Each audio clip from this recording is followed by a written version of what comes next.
My name is Austin Watkins. I am a student at Queen's University of Charlotte. I am a freshman and I wrestle. I definitely think that there is a divide between athletes and non-athletes on campus. Luckily, Queen's University of Charlotte is majority athletes, but when it comes to the differences between athletes and non-athletes, there's different schedules and there's different agendas that we all have together.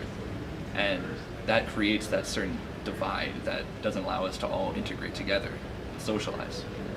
I do notice that athletes and non-athletes, they tend to hang out in their own types of friend groups, just as I said, and it really doesn't help out the integration of people who are not athletes and athletes coming together, only because people aren't as social as they want to be.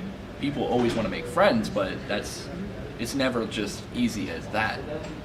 So there's always going to be a divide between non-athletes and athletes.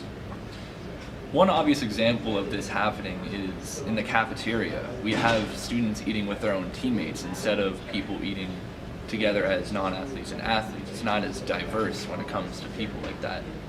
And it's something that should definitely be worked on, but it's tough to do that. So I'm Hannah Landingham. I'm a sophomore here at Queens, and I am not an athlete.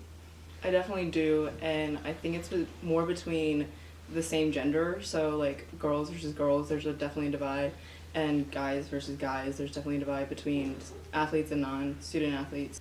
As an athlete in high school, I get asked a lot now I get confused a lot between whether I'm a student athlete or not, and a lot of people always are asking me if I am an athlete here at Queens, and I'm not, and it sucks when I have to say that a lot. The term NARP comes up a lot, and it has this past semester meaning non-athletic regular person. And it really boils me. I really don't like it. Because I get confused a lot with the athletes because I work out regularly, and I was an athlete, a 3-sport athlete in high school. So people often confuse me as an athlete, and it sucks to say when I'm not, because I feel like regular students are looked down upon if they don't play a sport here at Queens, because we're such a small knit community, and you can kind of tell when it's 50-50, so like 50% are student athletes and 50% are not, and you can just tell when you're not a student athlete versus when you are.